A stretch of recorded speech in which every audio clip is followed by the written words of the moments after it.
오늘의 말씀은 창세기 22장 18절 말씀입니다. 또 내 씨로 말미암아 천하 만민이 복을 얻으리니 이는 내가 나의 말을 준행하였음이니라 하셨다 하니라. 아멘. 오늘의 말씀의 제목은 하나님 말씀의 기준이라는 제목을 가지고 여러분들과 은혜 나누도록 하겠습니다. 여러분 반갑습니다. 여러분 어느덧 벌써 가로수길에 빨강 노랑 단풍 은행이 물들어가고 있고 또 오곡백과에 수확을 거두는 가을이 왔습니다.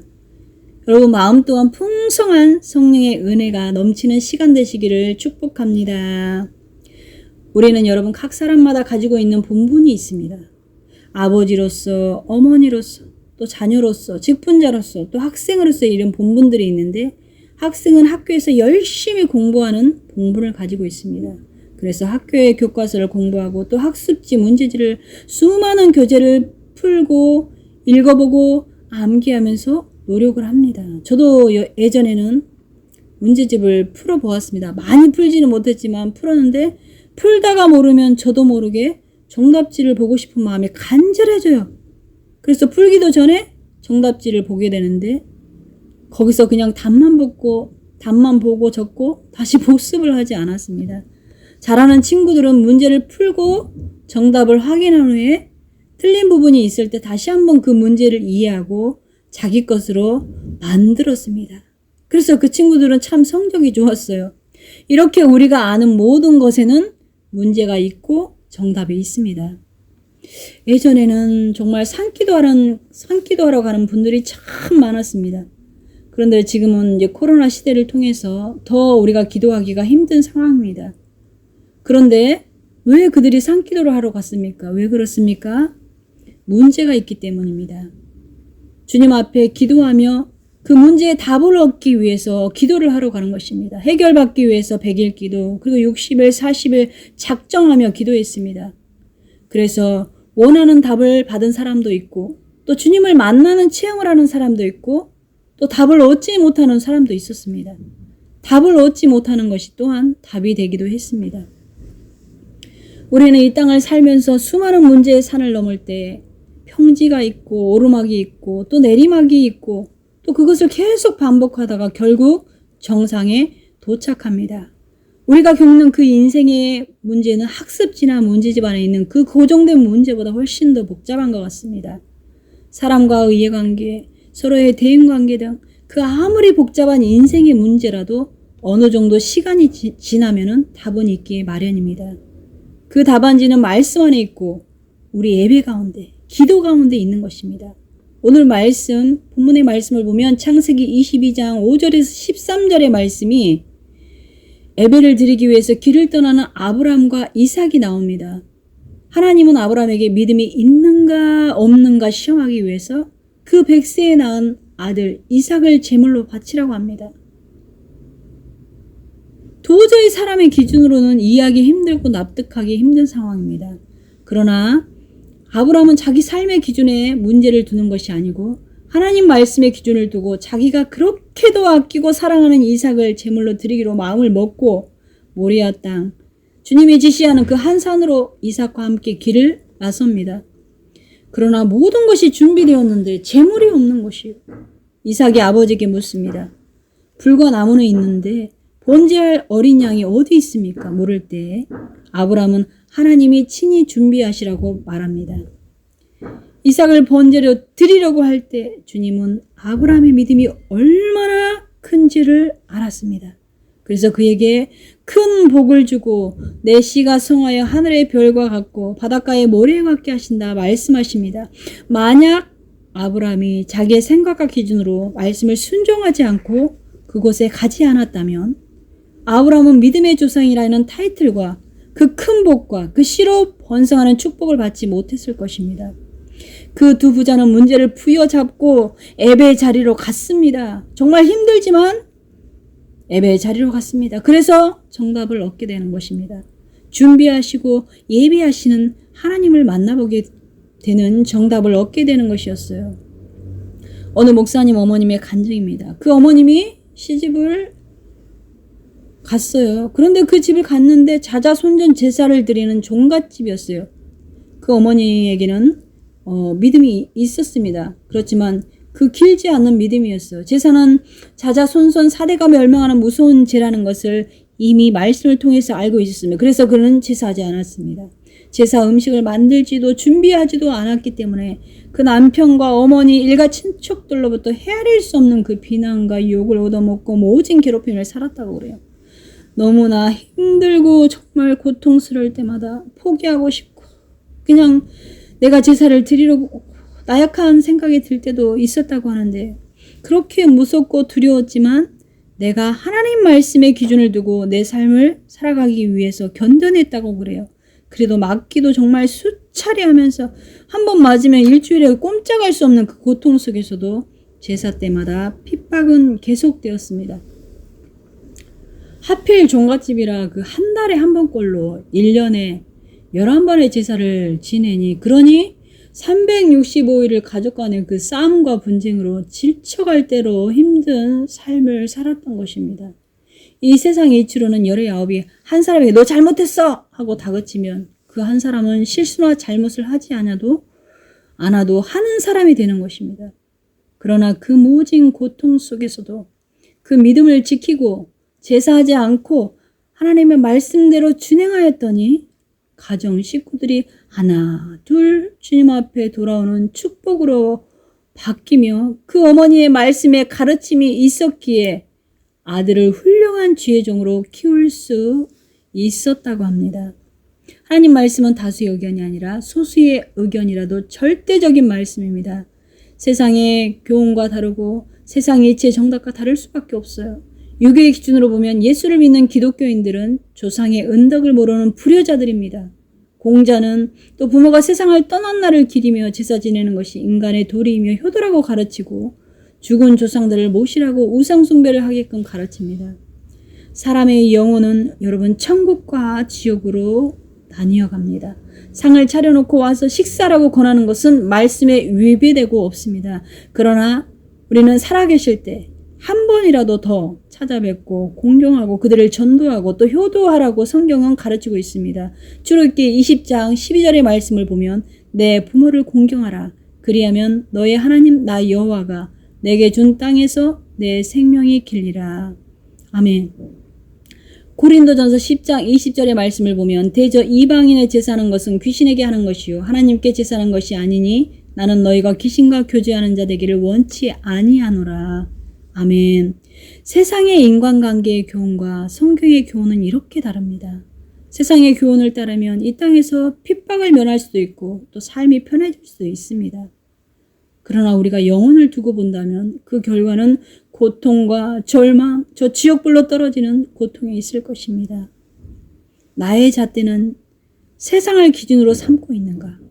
아니면 성경의 잣대를 보고 우리가 살아가고 있는지를 이 시간 점검하시기를 바랍니다. 아브라함과 이삭은 문제를 가지고 예배의 자리로 갔습니다. 자신의 생각으로 고민해보고 헤아려보아도 그 얻지 못하는 답을 주님이 가라고 하는 그 예배의 자리로 이삭과 같기 때문에 해결됐습니다. 시편 121편 1절에서 2절 말씀을 보면 내가 산을 향하여 눈을 들리라. 나의 도움이 어디서 올꼬? 나의 도움은 천지를 지으신 여호와에게로소이다. 아멘. 예수님 시대의 바리새인 또는 제사장, 서기관, 장로도 유대교 지도자들의 잣대로 본다면 예수님의 삶과 가르침은 분명히 잘못된 것이었어요. 게다가 신부도 천한 신분이었는데 그런 나사렛 예수가 자신들을 가르치는 것이 아버지에게서 직접 알려주시고 깨닫게 해주신다는 말에 그들은 두고만 볼 수가 없었습니다. 유대교 지도자들은 자신들의 안위와 자신들이 알고 있는 상식과 하나님의 섭리에 벗어난 예수님을 죽이려고 합니다. 그리고 가장 저주받은 그 형벌, 가장 그 힘든 고통, 십자가에 형에 처하게 합니다. 밀란을 일으키게 하고 또 예수를 죽이기에 이릅니다. 그들의 상식과 그들의 교훈, 배운 것이 맞다고 생각했기에 가능한 것입니다. 예수께서 이 땅에서 의를 위하여 핍박을 받는 자는 복이 있나니 천국이 저희 것임이라. 마태복음 5장 1절에 말씀하십니다. 하나님 말씀대로 이 세상에서 핍박을 받는 것은 당연한 것입니다. 요 앞에 목사님의 어머님은 예수를 믿지 않는 가정으로 시집을 갔어요. 근데 저는 예수를 믿는 가정에 시집을 왔습니다. 어렸을 때는 그 부모님과 함께 교회 나가는 그 친구와 가정이 그렇게 부럽더라고요. 너무 행복해 보였어요.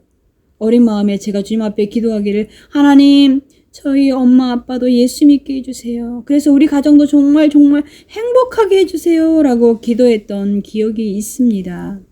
그러나 우리 친정 부모님이 예수를 믿지 않는다는 이유로 너무나 많은 핍박과 고통을 당했습니다. 제가 생각했던 예수 믿는 가정이 아니었습니다. 예수 믿는 가정은 다 그냥 행복하고 그냥 편안할 줄만 알았어요. 정말 가슴이 미어지고 찢어지는 그 고통과 아픔이 제 삶을 흔들었습니다. 나를 욕하는 것은 참을 수 있었어요. 그러나 부모를 업신여기고 비방하는 것은 참기 힘들었습니다. 주님을 믿는 사람이라면 그들의 죄까지라도 용서하고 또 그들을 사랑으로 품어주고 믿음 안에 들어올 수 있도록 인도해야 하는데 오히려 그들을 핍박하고 천대하고 무시했습니다. 그럴 때마다 저의 믿음과 저의 자존감은 바닥을 쳤습니다. 내가 왜 여기에 있는가? 그때마다 주위에 있는 목사님들과 지인들을 통해서 다시 회복하는 말 한마디를 통해 다시 제 마음이 회복되고 오히려 저의 믿음이 단단해지고 주님과 더 가까워지는 계기가 됐습니다. 더 눈물로 기도하게 되고 주님께 매달리게 되고 또 말씀을 부여잡고 탐대지를 했습니다. 그럴 때 저는 답을 찾은 것입니다.